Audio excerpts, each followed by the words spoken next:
Welcome back to I Can't Believe You're Still Bitter, where we spread the goss like butter. Adele. Thank you. That was funny. Okay, so I want to talk about your allies and your enemies, who is for and against you. Can you give me some names? Thomas, Paul, Luke, me and him, we were 100% the whole time, and even when I doubted our trust, like, he always reiterated that we were together for the whole thing, and he never turned on me. I don't know if he would have if he would have been in their position, but he was next to me on the block, and I wouldn't, that's what made it so hard, was because I was next to Thomas, and I couldn't argue against him, because there was no reason for him to go home with me, and me to go home over him, so. Biggest enemies. I'm so tired, I wouldn't consider myself having any enemies per se, but like people who weren't for you. Probably that whole underdog side of the house that was not the coaches. Even though I don't know, I just feel like maybe if I would have worked with them, that might have made the game completely different. If they would have had a coach on their side or two. That would have just changed the whole game. And Josh is India. We worked together as long as we could, but obviously, he even told me, he was I don't think we got this on camera, but he told me, he was this isn't going to work out for you. You working with me is not going to help your game. It's going to have to end sooner or later. And so it had to end. But honestly, Josh, if you're watching this, you better be watching this. I was 100% truthful with you from the beginning. And I feel like you told me everything you could. And we worked together as long as we could. And I was very grateful for that. Having you, helping me, and I helped you, so. Were there any moves in this game that were huge for you, that changed your game completely or made your game better, that made big waves in the game, maybe? This game had no big waves, except for when Sophie made that move about taking out one of the coaches. Honestly, this game was very, smooth. It was a smooth game from the beginning. People knew the coaches were going to end the game, and they did. So, I want to talk to you more about the coaches thing. I've heard a lot of things about the coaches thing today from the people in the coaches group and the people outside of it. And I want to know what you have to say about that. Honestly, going into it, we had said that not necessarily the coaches, but the people who were more experienced, who had won, who had played time and time again, and really deserved to be here, we wanted them in the game and staying in the game. We didn't want me going out first, Thomas or Taylor going out first. And so we told each other that we had each other's back.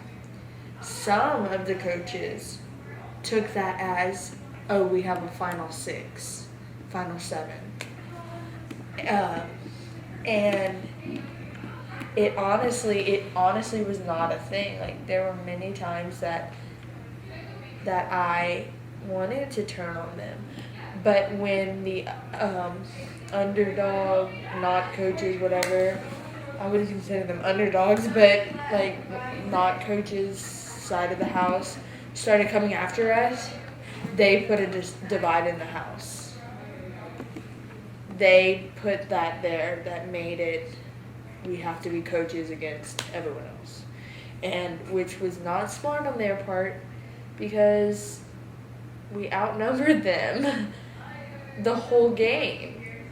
And so, as much as there were multiple times when I was I don't want to do something, I want to get Matthew out, or I want to get someone out, make big moves, by the time we got there, it was too late. There was nothing I could do. I had to just stick with it. And, people are saying, oh, yeah, this is the best game we played here. And I'm interviewing, but it was very predictable. It was a very predictable game. It was a very smooth game. There were no big waves. It was like, what was that? Not last season, Big Brother, but the season before where Derek won. It was literally like that. So.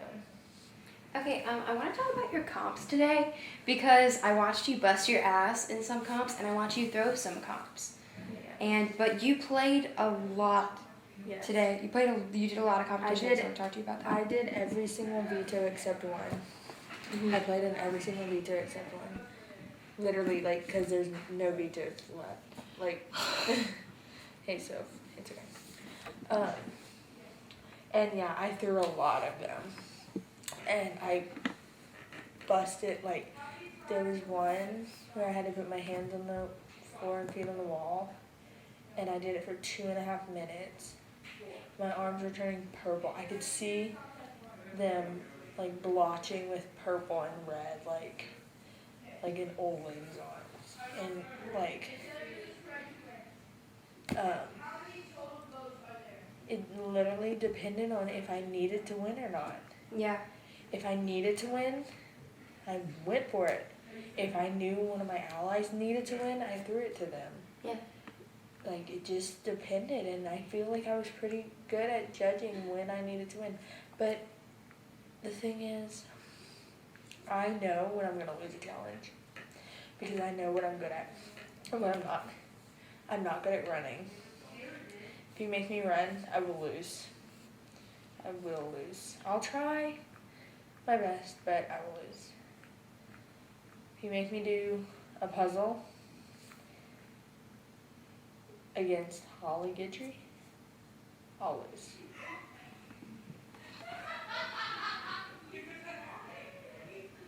Can they hear me? No. Okay. Like, and the thing is, that last challenge that I got out on, I threw the beanbag 3 times. And then I was, like, I threw it once, missed, second time made it, third time made it, and then I was done. And then it was the puzzle. And I'm just, Holly literally sits down at a table and does, like, 5,000 piece puzzles for fun. She's also done that puzzle before, I'm sure. So it's just...